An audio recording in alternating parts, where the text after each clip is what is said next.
sur cet ordi. Alors, bonjour à tous. J'ai vraiment beaucoup de plaisir à te rencontrer, Xavier Loup. Alors, pas en face à face, hein, physique, mais au moins à distance, en cette période un petit peu compliquée. Et en fait, je t'ai découvert grâce à tes vidéos YouTube et ta chaîne YouTube là qu'on voit à l'écran. Et c'est vrai que j'étais impressionné parce que tu sortais des petits hacks intéressants et même moi des hacks que je connaissais pas et que j'ai découvert grâce à toi. Donc c'est pour ça que je me suis dit, bah tiens, il faut absolument que je t'interviewe et qu'on voit un petit peu qui tu es, ton profil et comment tu trouves ces petits hacks et puis bien sûr nous délivrer tes petites astuces. Alors, je te laisse peut-être te présenter en quelques mots. Ouais, ça marche. Bah, écoute, déjà, merci beaucoup de me recevoir sur ta chaîne. Ça me fait vraiment plaisir aussi. Je m'appelle Xavier Lou, j'ai 28 ans, je suis originaire de Lille. J'ai passé plus de 10 ans à l'étranger à voyager autour du monde pendant de nombreuses années.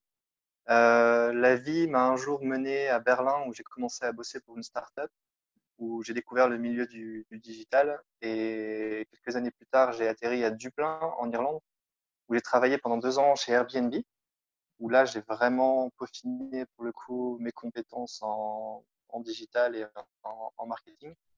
Un peu plus tard, je suis parti en Espagne où j'ai travaillé chez Criteo, qui est le leader mondial, c'est une boîte française dans le retargeting publicitaire.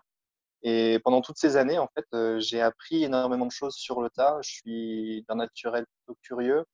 J'ai fait énormément de recherches en ligne parce que je montais des petits business en ligne à droite à gauche pour dépanner des potes par curiosité, parce que je suis d'un naturel plutôt entrepreneur. Et il y a quelques mois, je me suis décidé à me lancer sur YouTube, donc très exactement en février, donc ça fait 3 mois. Et on a eu l'occasion de discuter depuis. On a fait un entretien ensemble sur ma chaîne qui s'est vraiment bien passé, où je pense qu'on a donné pas mal de valeur. Et voilà, je suis ravi aujourd'hui d'atterrir aussi sur ta chaîne et qu'on puisse continuer à discuter de growth hacking, de web marketing et de nos parcours respectifs. Alors, super. Moi, je te propose d'aborder trois sujets dans cette interview. Le premier, Instagram. Je sais que moi, en B2B, c'est quelque chose que j'utilise assez peu, mais toi, en fait, comme tu es multi-cible, tu utilises pas mal et tu as même fait une mini formation Instagram là, dont on parlait tout à l'heure. Pourquoi pas après parler de LinkedIn parce que c'est aussi un de tes terrains de jeu. C'est vrai que dès que tu parles gros hacking, LinkedIn, c'est quasi obligatoire parce qu'il y a tellement de choses à faire, tellement de possibilités. C'est un réseau qui est encore très permissif. Et le dernier point, YouTube, puisque c'est vrai que tu as lancé ta chaîne il y a en 3 mois à peu près, en plus en période de confinement, quasiment quoi, même pas un mois avant. Là, tu es à peu près dans les 1000 abonnés, ce qui est quand même pas mal pour une chaîne qui démarre. Et je te laisserai nous donner un petit peu tes petits tips pour aussi faire progresser une chaîne et surtout avoir de l'engagement, puisque c'est bien de faire des vidéos, mais c'est encore mieux d'avoir de l'engagement. Alors, tout d'abord, commençons par Instagram. C'est un de tes petits dadas que je te connais. Et là, en fait, on va parler de ta mini-formation actuellement. Alors, dis-moi un peu plus là-dessus sur Instagram. Et surtout, quels sont tes petits trucs et astuces? Comment on fait pour progresser? Ça marche. La petite formation que j'ai lancée sur Instagram, c'était suite au premier retour que j'ai eu de mes abonnés sur YouTube. Je m'étais donné comme challenge en février, quand j'ai lancé la chaîne, de faire une vidéo par jour pendant 30 jours. Je donnais des Mhm. hacks concrets où j'expliquais vraiment de A à Z comment réussir à faire telle manœuvre sur tel ou tel réseau social. Et c'est vrai que assez rapidement, je me suis rendu compte que les vidéos Instagram déjà fonctionnaient mieux. Il y avait plus de recherches sur YouTube. Et en plus de ça, je recevais des messages personnalisés de personnes pardon, qui me contactaient et qui me disaient: est-ce que tu pourrais nous expliquer comment réussir à gagner plus d'abonnés? J'aimerais avoir plus de visites sur mon profil. J'ai un compte professionnel et j'aimerais pouvoir m'adresser à tel ou tel audience. Donc, de fil en aiguille, en fait, au bout d'un mois, à force de recevoir des messages comme ça, je me suis dit que ça valait peut-être le coup de faire une formation tout simplement. Donc, c'est ce que j'ai fait. C'est une formation en 10 épisodes qui s'appelle tout simplement Comment gagner des abonnés sur Instagram. J'explique en fait, euh, il y a une suite logique entre chaque épisode où j'explique comment aller scraper les données de tel profil, donc comment extraire les données sur un fichier Excel et comment, une fois qu'on a réussi à assembler et à compiler ces données, on va pouvoir utiliser des scripts qui vont nous permettre de faire différentes choses. Donc, ça peut être du follow and follow, Donc, aller s'abonner à un compte en particulier. Et si la personne ne s'abonne pas en retour, au bout de quelques jours, automatiquement, on va se désabonner de manière à ce que le ratio entre le nombre d'abonnements et le nombre d'abonnés reste cohérent. Tu peux avoir un compte Instagram sur lequel tu vas suivre 5000 personnes, mais s'il n'y en a que 200 qui te suivent, bah, tu perds quand même un peu en efficacité et en légitimité. Donc, ça, c'était les premières vidéos. Ensuite, j'explique comment aller visualiser des centaines de stories tous les jours en automatique pour que les personnes que l'on va aller screener se rendent compte qu'il y a des nouveaux profils qui les suivent. Et ça nous permet d'avoir un reach plus intéressant. Donc, des profils qu'on a ciblés au préalable, ils vont se rendre compte qu'on s'intéresse à eux, vont venir sur notre profil et vont s'abonner ou alors vont visualiser les produits qu'on a avant. Ça, c'est les différents exemples que je montre dans cette formation.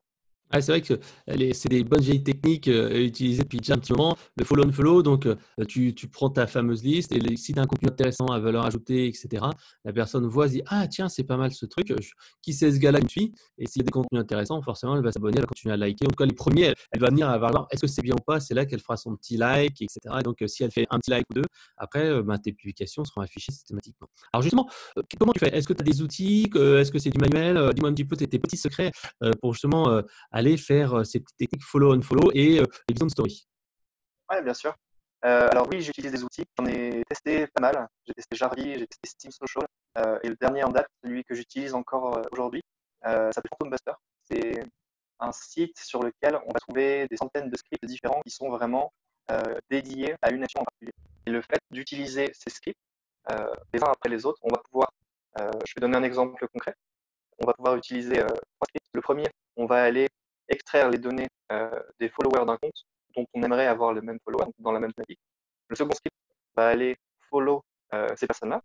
Et le troisième script va aller regarder les stories de ces personnes-là. Donc en fait, on va maximiser nos chances de générer une interaction avec des profils qu'on a ciblés au préalable, et tout ça de manière automatique. Et ce qui est vraiment bien avec ce script, c'est qu'il est hébergé sur le cloud.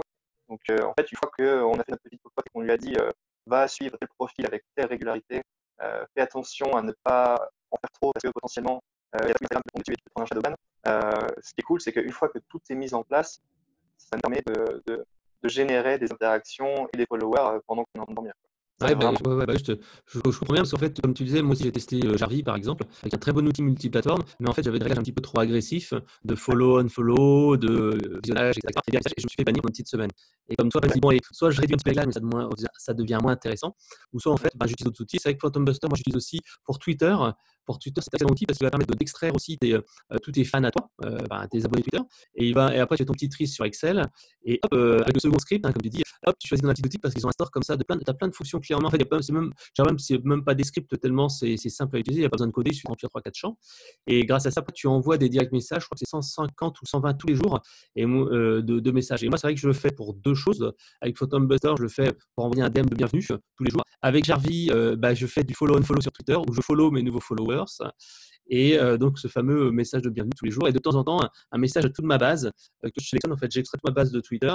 Je fais un filtre sur Excel grâce à Jarvis. En fait, il est extrait sur Google Sheets. Et ensuite, j'envoie un message à tout le monde. Tiens, voilà, j'ai une actualité importante. Et c'est vrai que ça permet au moins d'exploiter sa base. C'est vrai que, comme tu le disais, le problème, c'est que si tu fais pas la mano, c'est compliqué. Donc, le visionnage de story, pareil. Donc, rappelle-nous le prix de Phantombuster, exactement. Alors, Alors, je te le rappelle, c'est Phantombuster, 25 balles par mois minimum pour, je crois que c'est 30 minutes, 30 minutes par jour, quelque chose comme ça. alors en fait, ouais, on a 14 jours gratuits où on a une heure d'utilisation du script par jour.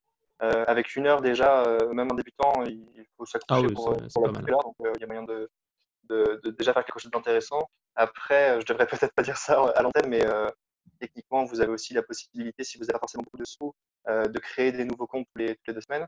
Sinon, ouais, c'est ça, c'est 25 € par mois et ça permet d'utiliser 5 scripts qui vont fonctionner en automatique et qui peuvent être couplés ensemble.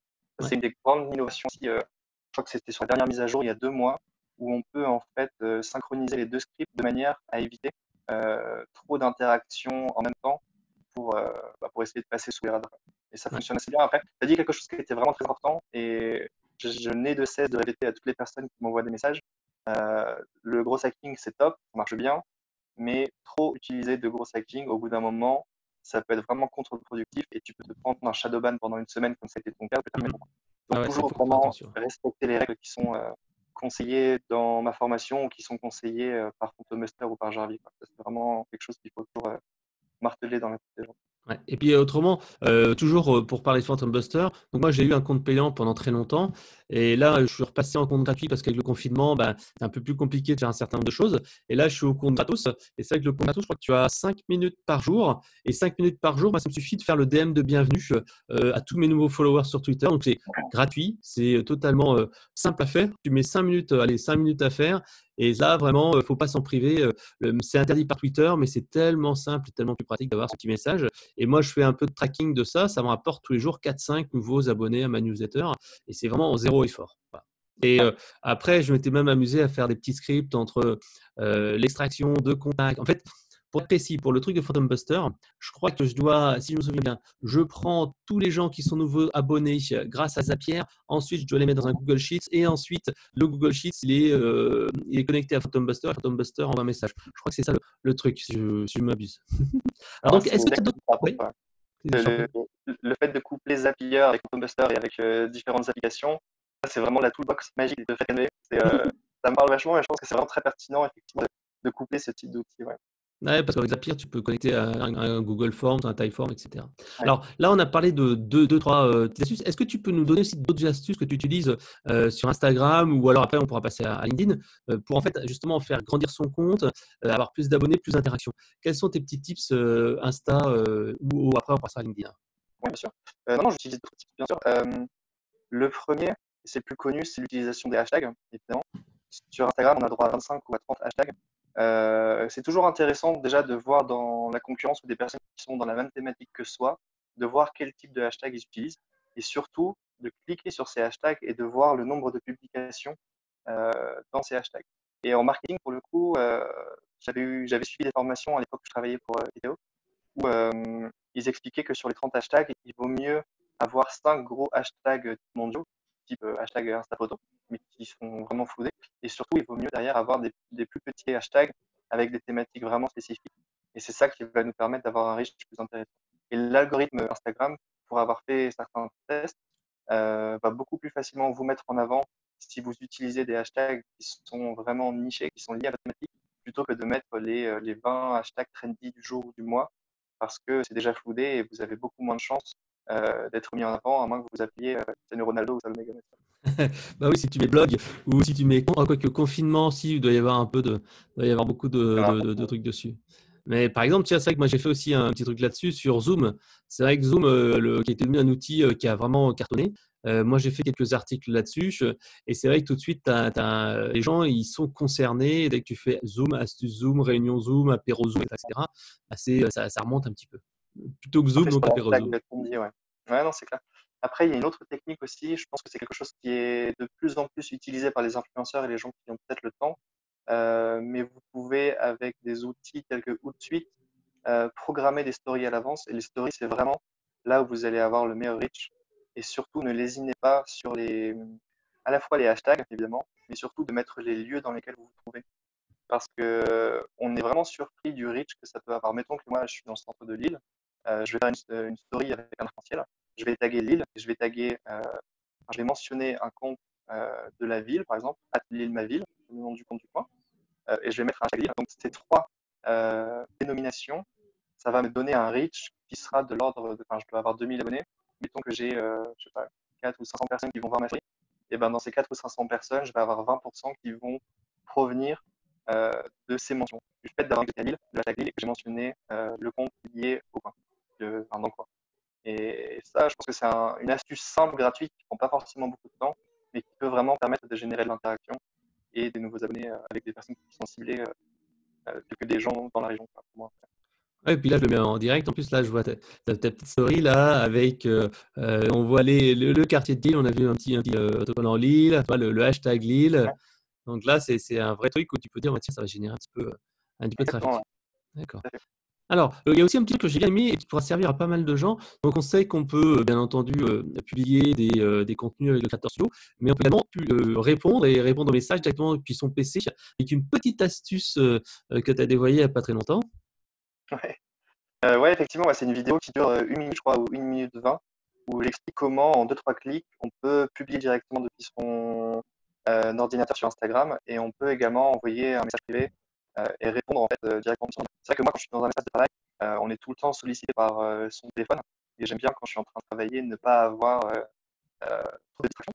Et généralement, je réponds à des clients ou si je suis tenté d'aller voir ce qui se passe sur Instagram, ou bien j'ai des clients avec lesquels j'interagis non pas avec WhatsApp, qui est mon canal de communication principal, mais par direct message sur Instagram. Enfin, le fait d'avoir l'onglet ouvert sur mon ordi, je peux discuter avec eux, mettre mon téléphone loin en mode avion, de manière à rester concentré sur ce que je fais. Donc ouais, c'est une petite vidéo qui dure 1 minute 20 et qui peut me permettre de gagner en productivité sans avoir à faire. Donc l'astuce, c'est donc de faire ici plus d'outils dans ton navigateur Chrome, outils de développement, et ensuite aller cliquer sur la petite icône mobile. Et donc, en fait, ça te met en mobile, après tu peux refermer. Là, oups, comme par magie, on se retrouve en fait en mode classique où on va pouvoir directement publier. Alors là, hop, je suis pas sur mon compte, mais je vais pouvoir aller directement publier, répondre, etc., etc. Tac, Ouais, c'est envoyer ça. des messages En fait, ici. Voilà, je vois directement où j'en suis. En Ok. fait, ça répond si c'était sur le mode application. La seule nuance, et j'ai pas encore trouvé de solution à ça encore que, c'est que tu peux pas directement contacter les personnes depuis l'ordinateur. Tu n'as pas le petit bouton envoyer un message Ah, ou choper l'adresse mail. Par contre, il y a beaucoup de monde qui m'ont demandé, parce que je faisais pas mal de vidéos de scrapping, donc comment extraire les données de tel réseau social. Et c'est vrai que sur Instagram, ça manquait. J'ai pas trouvé pour le moment d'équivalent. Et du coup, il y a 1 mois et demi, 2 mois, j'ai développé un petit script rapide qui permet de faire des recherches poussées sur Google sur des thématiques précises. Et avec le script, en fait, on peut télécharger 100 par 100 les adresses email de ces comptes Instagram de cette thématique. Donc, ça peut être vraiment très intéressant pour des marketeurs ou pour des gros hackers qui ont besoin de récolter de la data. Et il y a une vidéo, pour le coup, sur ma chaîne qui se trouve actuellement en page de présentation, qui s'appelle un petit peu comment j'ai scrappé 100 000 emails sur Instagram. Et je montre en fait de A à Z comment est-ce que j'ai fait. Je donne le script gratuitement si les gens le veulent. Sinon, il est en vente pour 7 € si les gens veulent soutenir la chaîne. Mais si jamais les gens le veulent, enfin, je me suis mis en email à côté de cela. Vous pouvez m'envoyer un email à hello@xavierlou.com et je vous l'enverrai gratuitement avec plaisir. d'accord, bah merci, c'est super sympa. Alors, petite précision, si on fait ça, c'est pour contacter des influenceurs professionnels pour leur envoyer des messages, hein, bien entendu, et non pas pour aller spammer des particuliers. Non, non, c'est du B2B, ouais. Précision. Raison Donc, d'être. le reach influenceur, parce que c'est vrai que, comme tu l'as dit, sur Instagram, il y a des gens qui ont une petite communauté de 1000, 2000, 3000, 4000, 5000, 10 000 personnes. Et même moi, tu vois, je dois être à quelques milliers à peine. Et ben, c'est vrai que ces gens-là, parfois, il y a un petit cadeau. Tu pourrais leur offrir un script, tu pourrais leur offrir ceci, cela. Et ils sont capables après de relayer une communication ou même de s'abonner à ton compte tout simplement s'ils sont passionnés par la thématique. Ok, good. Alors, est-ce que tu aurais un dernier tips à nous partager sur Insta? Et autrement, après, on va passer à LinkedIn, qui est ta deuxième marotte. Euh, non, j'en ai aucun qui me vient. Là, je crois qu'on a. On a fait le tour. Bah, on va passer maintenant à LinkedIn. Je tiens à aussi numéro 1 de mes réseaux préférés. Parce que je trouve que c'est un réseau qui est à la fois très intéressant, je travaille en bien, Instagram, c'est beaucoup adapté. Et deuxième chose, c'est qu'il est assez ouvert. Microsoft, pour l'instant, n'est pas trop méchant avec les outils d'automatisation. Alors, dis-moi un petit peu quels sont tes petits tips, qu'est-ce que tu recommandes de faire, quelles sont les stratégies que tu recommandes? Oui, bien sûr. Bon, alors LinkedIn, ouais, c'est vrai que moi, ça fait pas mal d'années que je suis présent sur ce réseau social. J'ai eu le temps et l'occasion de faire pas mal de tests avec des collègues en termes de reach. C'est vrai que pour l'instant, c'est encore un petit peu le Far West, entre guillemets, par rapport aux autres réseaux sociaux. C'est beaucoup moins intégré. Il y a beaucoup de possibilités encore sur LinkedIn et c'est vraiment surprenant d'ailleurs, sachant que ça a été racheté par Microsoft il y a une dizaine d'années, qu'il y ait encore autant de liberté qui soit accordée aux utilisateurs. Donc, c'est clair qu'en B2B, c'est vraiment un outil qui est indispensable aujourd'hui, où la présence sur ce réseau social peut être décuplé en quelques clics et avec quelques hacks que je partage dans cette vidéo. Alors j'ai fait des vidéos gratuites où je présente comment des personnes qui sont dans notre thématique, donc, par exemple si on souhaite acquérir une database ou bien si on souhaite acquérir des abonnés de connexion dans l'assurance, dans l'immobilier, dans les ressources humaines, n'importe quelle thématique en fait peut être exploitée. Et on a des outils d'automatisation pour envoyer des invitations avec des messages personnalisés. Et par rapport à un réseau social tel que Facebook ou Instagram, sur LinkedIn, les gens ont beaucoup plus tendance à accepter des personnes qui vont les ajouter, mais qui ne se connaissent pas dans la vraie vie, ni d'Ève ni d'Adam. Donc, j'ai fait pas mal de tests et en 3 mois de temps, je suis passé de 2000 abonnés à près de 10 000. Ouais, là, on voit même largement 1000, quelque chose comme ça. Je crois que 11 087. C'est plus comme moi. Mais ouais, non, j'ai fait cette phase de test, encore une fois, avec Phantom Buster. Et j'ai créé ma toute première formation payante qui s'est bien vendue. D'ailleurs, j'ai où j'explique de A à Z comment cibler les personnes que j'ai décrites, comment réussir à aller extraire des données vraiment nichées, vraiment spécifiques sur telle ou telle thématique. Il y a eu pas mal d'agents immobiliers qui ont acheté ma formation. Donc, si vous écoutez, et après, j'explique comment ajouter en automatique des personnes, comment leur envoyer un Un message message personnalisé, un direct message. Ouais. personnalisé, ouais, avec des variables qui vont inclure, plutôt que de recevoir un message type bonjour monsieur, j'espère que vous allez bien, ouais, mon produit achetez-le, il est trop bien, bisous. Dans les variables, on va inclure le prénom, on va inclure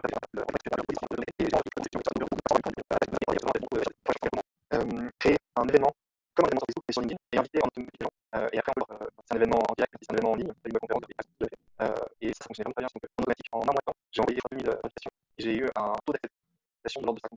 Sachant qu'au préalable, j'avais quand même extrêmement bien ciblé le public auquel j'adressais, donc c'était vraiment le milieu de la web. Et cette formation était gratuite. Et au moment où j'ai lancé ma chaîne, j'ai fait 30 méthodes pour acquérir sa croissance en ligne en 2020. Ça m'a généré mes premières centaines d'abonnés et ça m'a généré mes premières vidéos qui ont tapé les 2000 vues alors que j'avais créé ma chaîne depuis un mois, quoi. Donc ça, c'était cool. Et dernière chose, et non pas des moindres, ce qui est vraiment intéressant avec LinkedIn, c'est qu'une fois que vous entrez en connexion avec quelqu'un, toutes tes coordonnées, donc toutes les données type adresse email ou adresse professionnelle, vont vous être rendues publiques. Et ça, on peut utiliser des scripts qui vont aller scraper les données de toutes les personnes qui sont dans votre réseau. Donc, mettons que moi, là, maintenant, j'ai 10 000 ou 11 000 abonnés sur LinkedIn. Techniquement, 95% des gens qui sont dans mon réseau, je peux aller récupérer leurs adresses email pro et leur envoyer un email directement ou alors les inclure dans une audience personnalisée sur Facebook pour m'adresser à un public ou une audience similaire pour des campagnes Facebook. Et ça, encore une fois, c'est Ouais, vraiment parce que l'audience similaire, le retargeting est assez sympa.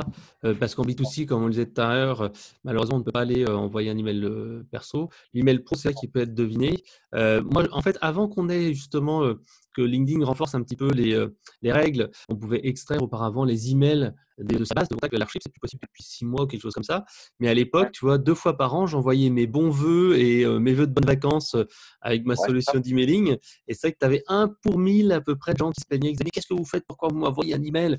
Je ne vous connais pas. Comment vous avez eu cette adresse email-là? Et c'est vrai que, bon, à l'époque, c'était possible parce qu'on était en contact sur LinkedIn, il n'y avait pas le RGPD. Maintenant, c'est vrai que c'est plus délicat. Et avoir l'email pro et le retargeting est quelque chose qu'on peut vraiment faire de manière. LinkedIn, enfin Facebook est toujours un petit peu délicat là-dessus. Normalement, tu dois connaître les gens, de l'autorisation, de machin. Mais là, c'est des gens qui sont en contact avec toi. C'est vrai que c'est un excellent hack, un excellent tip pour aller toucher les personnes. Et là, tu vois, sur la droite, on regarde un peu justement le petit hack. Donc là, encore une fois, tu utilises Phantom Buster et on te voit faire cette petite manipulation de sélection, c'est ça? Ouais, ouais, tout à fait, c'est ça. En gros, concrètement, encore une fois, je vais d'abord sélectionner des groupes à thématique. Donc, encore une fois, si je souhaite acquérir une base de données sur des gens qui travaillent dans l'immobilier ou dans l'assurance, on serait surpris du nombre de groupes qui existent sur LinkedIn et du nombre de membres dans ces groupes. Et après, je branche le second script, puis le troisième, puis le quatrième, et tout va se faire automatiquement. Je vais les ajouter, je vais leur envoyer un message personnalisé, je vais scraper leurs données, et puis après, je peux leur envoyer un mail. Et par rapport à la RGPD, effectivement, c'est très important de le souligner. Euh, Dans le cadre de la RGPD, si c'est pour du B2B, donc si vous avez vraiment bien fait et bien suivi le tuto et que vous vous adressez à un public de B2B, vous avez le droit de leur envoyer un email à partir du moment où, un, vous êtes en connexion avec eux sur LinkedIn, deux, vous allez leur dire où est-ce que vous avez trouvé leur adresse email, et trois, il faut que vous leur... attends, c'est quoi le trois? Un, deux, Bon, autrement, on pourrait aller regarder la chaîne. C'est sur la vidéo. C'est sur quelle vidéo? ouais, C'est celle 100 000 abonnés. C'est 1000 participants à la formation en ligne. Là, allez, on ira à la fin ici de la vidéo et vous pouvez regarder. Ah, ici, on voit 1, 2, 3, 4. Donc, à mon avis, ça va pas être très loin. C'est ces petites astuces-là. Donc, là, on le voit justement, l'envoi de des messages personnalisés. Donc, je vous invite, vous allez sur la chaîne de Xavier Lou, vous avez Xavier Lou concrètement marketing. Et vous allez dans la playlist LinkedIn et c'est la deuxième vidéo avec des petits hacks. C'est vrai que là, encore une fois, tu utilises Phantom Buster. Et un des intérêts de Phantom Buster, parce que moi, j'utilise plusieurs outils. J'utilise LinkedIn Helper et ouais. j'ai commencé à regarder un petit peu aussi Prospectin, qui est un produit français et qui est un peu plus évolué, mais qui est Phantom quand même Buster plus aussi dans le est voie. français. Comment? Phantom Buster aussi est un produit français Oui, d'ailleurs. oui, tout à fait. Mais eux, ils ont tout de suite pris une dimension internationale. Leur script étant vachement intéressant. Prospecting étant plutôt comme une boîte qui reste encore franco-française. Mais oui, oui, tu as raison. C'est vrai que j'avais oublié que Phantom Buster était par des Français. Donc, excellent outil. Donc, l'avantage de Phantom Buster, c'est que c'est du script. C'est pas un plugin, une extension qui est détectable. C'est vraiment du script. Et donc, en fait, c'est beaucoup, beaucoup plus difficile à détecter pour des outils comme LinkedIn. Par exemple, LinkedIn Helper que j'utilise a été blacklisté pendant quasiment, je crois que c'était un mois et demi. Et c'est là que j'avais dû me mettre à Phantom Buster et ça m'avait aidé un petit peu. En complément, c'est vrai qu'on parlait tout à l'heure de Jarvis. Moi, je continue d'utiliser Jarvis pour LinkedIn aussi, pour deux, trois choses. Enfin, deux choses. La première, c'est souhaiter des anniversaires. Ça, c'est quelque chose que je n'ai pas encore trouvé sur Phantom Buster ni ailleurs, ni sur LinkedIn. C'est automatiquement tous les anniversaires des gens. Et ce qui existe sur LinkedIn Helper, mais qui est un petit peu chiant à faire, mais qui existe aussi sur Phantom Buster, sur LinkedIn Helper et sur le Phantom Buster, c'est pouvoir remettre des compétences à tout le monde. Et ça, j'étais assez étonné. Pour moi, c'était un gadget parce que mettre les compétences à quelqu'un, je vois pas l'intérêt, quoi. Surtout des gens que tu connais pas. Et finalement, je me suis rendu compte qu'il y avait plein de gens qui aimaient vraiment ça et qui remerciaient, qui envoyaient des messages. Et ça permettait de réentamer la conversation avec des gens à qui tu as envoyé un premier message, tu n'as pas eu grand-chose à dire dans un certain temps. Voilà. Et donc, Yes. oui, ça, c'est un truc qui est pas mal. Et puis, c'est vrai qu'un petit message, grosso modo, sur LinkedIn, moi, je l'ai fait aussi pas mal comme ça. J'essaye d'être un petit peu, d'apporter de la valeur, pas être trop vendeur. Et grosso modo, un message par mois, c'est pas mal. Quand tu es déjà un message tous les 2-3 semaines, des fois, je sais que les gens, ils sont un peu en train de. Ça tique un peu, quoi. Mais minimum, un message par mois, c'est assez sympa. C'est déjà une bonne démarche. Toi, tu fais uniquement quand tu as des gros événements. Tu m'as dit que tu avais utilisé la fonction événement de LinkedIn. Ouais. Alors en fait, j'ai utilisé deux choses. La première, j'ai scrappé les adresses email de toutes les personnes qui ont participé à ma formation sur LinkedIn et je les ai mis dans une séquence mail.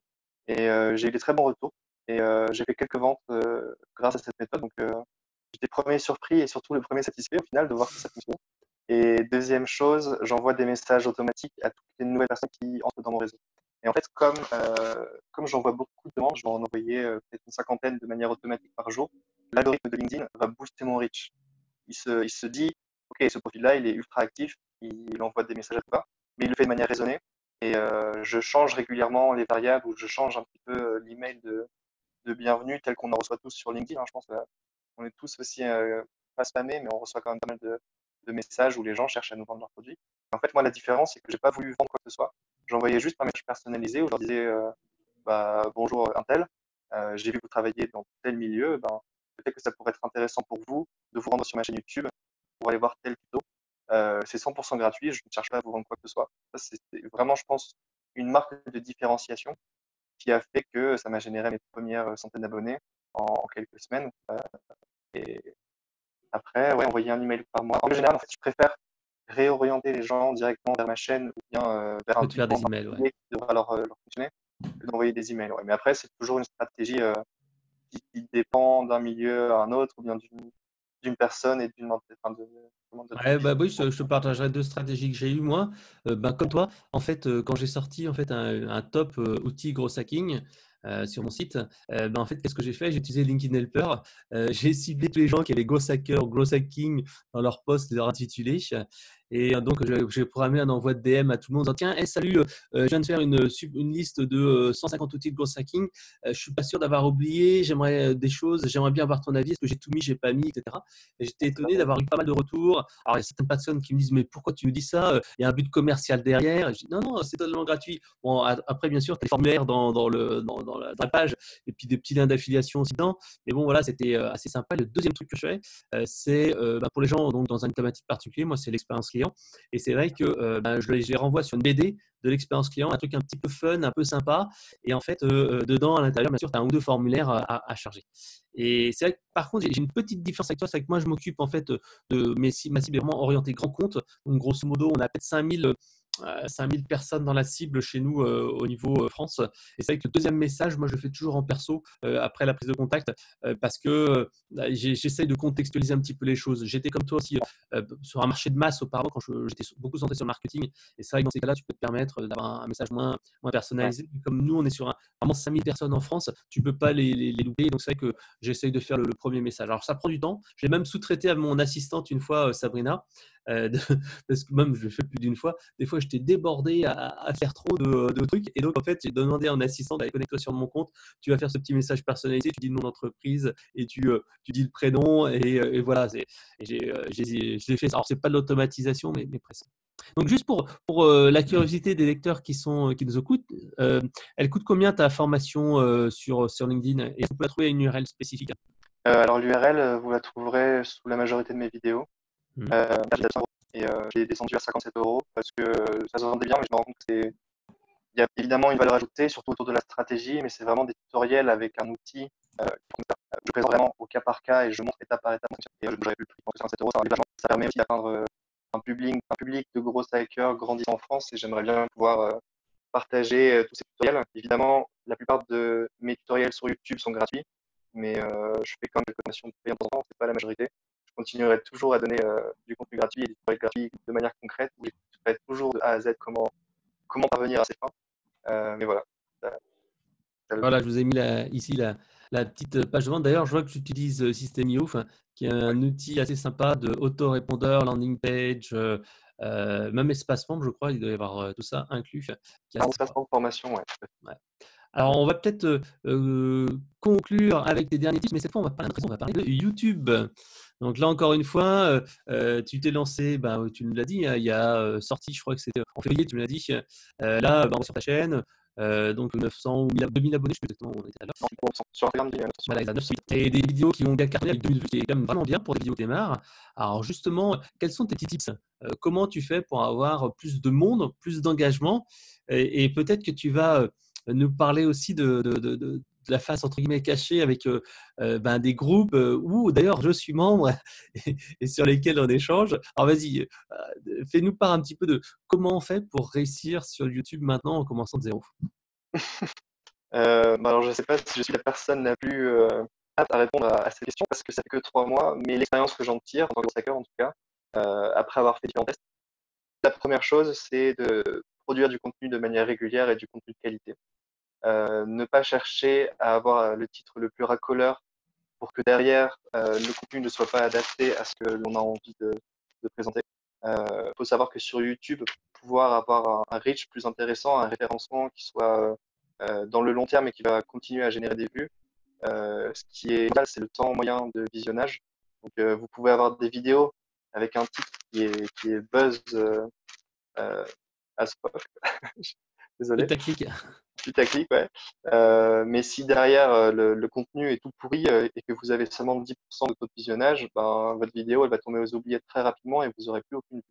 Par contre, si vous répondez clairement au titre défini, si vous essayez de mettre un peu des infographies, des illustrations et que là c'est dans le cadre de présentation d'outils et de techniques en gros hacking, j'ai des vidéos qui ont commencé à se ranker et qui continuent à faire des vues depuis 3 mois. J'en ai une notamment sur Instagram et je pense que c'est aussi pour ça que j'ai voulu faire la formation sur Instagram. C'est toujours rester à l'écoute de ce que le public souhaite avoir comme type de résultats et de contenu. Et c'est vrai que j'ai beaucoup de demandes sur Instagram. J'ai sorti ma formation là, il y a 2 semaines et la première vidéo de la formation a fait 1000 vues et là tous les jours elle continue. Enfin, je t'enverrai beaucoup de progression de la vidéo par rapport à la chaîne, c'est vraiment exponentiel. Donc, c'est les premiers trucs et astuces que je donnerai. Ensuite, il y a une extension que la plupart des youtubeurs utilisent qui s'appelle TubeBuddy, qui va suggérer des tags qui sont liés à la thématique, qui sont liés au titre et au contenu de la chaîne. Et ça, c'est vraiment très intéressant parce que ça va nous donner déjà une première idée de nombre de vues et du nombre de recherches, surtout le volume de recherche qui est sur YouTube pour se montrer. Et ça, clairement, si je fais une vidéo sur comment avoir plus d'abonnés sur Instagram, si je fais une vidéo sur comment scraper les adresses email des restaurants sur TripAdvisor, évidemment, la première des 2 vidéos va récolter plus de vues, non pas parce qu'elle est de meilleure qualité, mais parce qu'il y a plus de volume de recherche. Donc c'est important quelque part de toujours faire attention au volume de recherche et d'être en adéquation avec le contenu qu'on va proposer.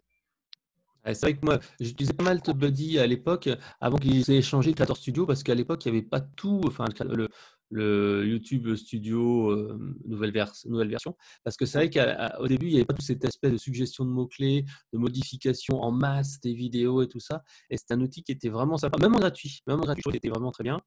C'est vrai que j'ai moins utilisé depuis quelques temps, mais c'est super pratique pour avoir des suggestions. Ça se rajoute, c'est un petit plugin qui se rajoute sur tes vidéos. Et je trouve ça très, très intéressant. En effet, c'est vrai Très que utile aussi pour aller regarder d'autres vidéos d'autres chaînes et voir les tags qui ont été utilisés. J'ai oui, c'est fait, vrai. j'ai fait 2-3 vidéos où j'ai essayé d'améliorer le contenu existant. J'ai tapé le mot-clé, je suis tombé sur les 3 premières vidéos, j'ai regardé et j'ai regardé les tags. En fait, j'ai copié-collé les tags et j'ai essayé de faire une amélioration. J'avais fait une vidéo notamment sur comment créer une vignette YouTube avec tu sais, un fond comment dire, retirer le fond d'une photo et après mettre en fond blanc un peu horrible. Ouais, comme ça. Là, on voit ton petit tuto, tu l'as fait sur Canva ou tu as peut-être utilisé RemotePG ou quelque chose comme ça? Ouais, MoPG, XLR et Canva. Et en 5 minutes, j'ai un Go qui paraît pro. en fait, j'ai été m'inspirer d'une vidéo existante, mais qui était longue et fastidieuse. J'ai utilisé les mêmes mots-clés, j'ai utilisé les mêmes tags. Et la vidéo, elle s'est rankée. Je crois que là, j'apparais en 15-20e résultat, la dernière fois que j'ai regardé en tout cas. Et tous les jours, je fais pareil, une cinquantaine de vues. Et ça fonctionne bien. Donc des fois, le simple fait d'aller améliorer un contenu existant peut vous permettre de vous ranker sur YouTube. Ouais, là, donc, tu as Je les verrai mots-clés bien. qui sont optimisés et surtout le temps de visionnage, il est beaucoup plus rapide. Les gens ne décrochent pas, ils restent regarder jusqu'au bout, etc. Exactement. Donc, tu as fait un truc qui C'est ça. était beaucoup plus intéressant. Et donc, Remove DG pour prendre une photo et enlever le fond. Ensuite, un petit coup de pixelaire pour aller enlever des petits trucs autour, c'est ça. Et Pour un peu de rajouter, ouais. Canva à la fin pour ajouter un petit texte qui sera bon format. Là, on le voit ici comment faire. Alors, vous allez regarder cette vidéo, vous allez sur la chaîne de Xavier Lou, là, et vous verrez, c'est une des vidéos qui a fait, je crois, tu me diras, elle doit être assez récente, elle est à 300 et quelques, 350, Ouais, 268, quasiment, ouais. 264, mais si tu dis tous les jours, ça fait un truc, et Mais bien ce qui sûr, était important, excuse-moi, je t'arrête, vas-y, mais ce qui était je t'en prie. important, cette vidéo par rapport à toutes les autres, où généralement quand je sors une vidéo, j'envoie un email ou à ma base, ou que j'envoie un message sur mon groupe Facebook. Cette vidéo, je ne l'ai pas du tout fait la promotion. J'en ai jamais fait la promotion. Donc elle est sortie un jour, et il y a peut-être certains de mes abonnés qui l'ont regardé, mais c'était vraiment par le reach organique que les vues se sont faites. Et ça, c'est Alors vraiment une justement, différence par rapport aux autres vidéos. on va peut-être aller déflorer un petit secret, mais un des autres secrets pour avoir donc plus de vues et donc avoir une vidéo qui va mieux ranker, tu l'as dit tout à l'heure, c'est ton visionnage, les commentaires, les likes. Et donc, tu m'as dit, tu as 3-4 astuces. Alors, la première, tu nous as dit un petit email sur ta base, un classique. Ouais, ouais, généralement, j'ai une vidéo qui est un contenu pertinent et qui, je pense, va faire. J'envoie un petit email rapide. Je vois rien dedans, hein. J'envoie juste un mail. Bonjour Fred, j'espère que tu vas bien. Voilà, je viens juste de sortir une vidéo sur telle thématique. Si ça t'intéresse, je pense que ça peut être intéressant. Voilà le lien de la vidéo, bon visionnage et à plus, quoi. Et j'ai un taux d'ouverture qui est vraiment assez intéressant, de l'ordre de 40%, et un taux de clic qui varie entre 4 et je crois que le mieux que j'ai fait, c'est 9%, Mhm. sur une interview d'Antoine Pétavin, euh, qui venait juste de passer les 100 000 abonnés. Et ça, déjà, c'est la première astuce parce que au moment où la vidéo sort, si je m'adresse à ma base, je leur envoie la vidéo. Les gens cliquent ou ne cliquent pas, mais s'ils cliquent, c'est que vraiment ils sont intéressés et en règle générale, ils vont regarder la vidéo plus longtemps que d'autres personnes qui l'ont retrouvée organiquement. La deuxième astuce que j'utilise, c'est ma base sur le groupe d'entrepreneurs qui vient juste de passer 1000 membres hier, donc je suis assez satisfait. En 3 mois de temps, j'ai eu 1000 membres qui sont inscrits dessus. Et ça me génère aussi pas mal de clics et pas mal de views. Et il faut savoir que l'algorithme de YouTube va décider du ranking de la vidéo, donc du référencement de la vidéo, en fonction des premières interactions. Donc pendant les 24 premières heures, si on a un maximum de vues et que le temps de visionnage est intéressant, ça fonctionne plutôt bien. Et troisième astuce, et ça, c'est toi qui es à l'origine de cette astuce, c'est la sphère des pods, de créateurs de contenu. Donc aujourd'hui, on a un groupe WhatsApp où on est, je crois, une quarantaine, peut-être une cinquantaine maintenant aujourd'hui. Ouais, une cinquantaine, mais il doit y avoir allez, une dizaine ou une quinzaine de vraiment actifs, enfin Ouais, de très, très productifs. Mais comme partout, t'as comme dans ton groupe, on pourra reparler. Mais oui, vas-y, je t'en prie. mais derrière, ça fait la différence parce que, encore une fois, c'est vraiment les 24 premières heures qui sont primordiales pour voir si la vidéo va se référencer. Et le fait de passer par des créateurs de contenu qui vont aller regarder la vidéo en entier, donc ça augmente le temps de visionnage, qui vont aller liker et qui vont aller mettre des commentaires, c'est ultra puissant, quoi. Là encore, il y a quelques jours, il y a des tests sur LinkedIn et sur d'autres réseaux et sur YouTube si ça fonctionne bien. Et le reach, passer du simple au double ou au triple, simplement avec cette succession de petites astuces qui ne prennent pas tant de temps que ça au final et qui valent le coup, clairement. Ouais, ouais, le groupe WhatsApp qu'on a avec quelques amis et qui sont aussi influenceurs sur le web ou marketeurs. Tu n'es pas obligé d'avoir une énorme base, mais en tout cas, Non, c'est fait clair. que on se partage des contenus YouTube et avec un like, du partage, du commentaire. Sur LinkedIn également, c'est important. Je connais quelques personnes aussi qui font des focus là-dessus pour Twitter. Alors, j'ai encore des doutes sur. J'essaye aussi, essayer de booster un peu des tweets, mais je suis un peu moins, comment dire, convaincu du gros intérêt, même si ça permet aussi de booster. Mais voilà, donc c'est vrai que c'est 3 petits tips. Un, envoyer un email sur votre base email, et je l'ai fait aussi. Et même, je te dirais, un petit astuce que j'ai fait pour un post LinkedIn que je voulais booster, mais vraiment à donf. Ouais. Donc j'ai fait le lien, donc bien sûr dans l'article, dans l'email que j'ai envoyé, je dis bon voilà, vous avez le contenu sur le blog. Puis après je dis bah tiens, j'ai aussi lancé une discussion qui était sur un sujet connexe sur cet article-là. Et je leur dis, bah, donnez-moi votre avis sur ces trucs LinkedIn, j'y répondrai, tout ça. Et c'est vrai que ça fait que il y a eu aussi un coup de boost, mais c'est marrant parce que c'est un coup de boost qui est plus dans la durée, c'est-à-dire que les gens lisent pas l'email tout le temps, etc., etc. Ce qui fait que je continue encore à avoir des likes et des commentaires sur ce statut LinkedIn-là. Et c'est assez sympa comme ça d'être multicanal et de penser comme ça, pas que sur un seul canal à pousser, mais que les différents canaux se soutiennent les uns les autres. Ok. Good. Alors, est-ce que tu pourrais nous donner un dernier tips avant de se quitter? Est-ce que tu veux parler de Facebook? Pourquoi en fait tu as créé ton compte Facebook? Parce qu'on en discutait tout à l'heure. Pour toi, la priorité, c'était vraiment la chaîne, parce que c'est la chaîne qui te permet d'aller diffuser du contenu.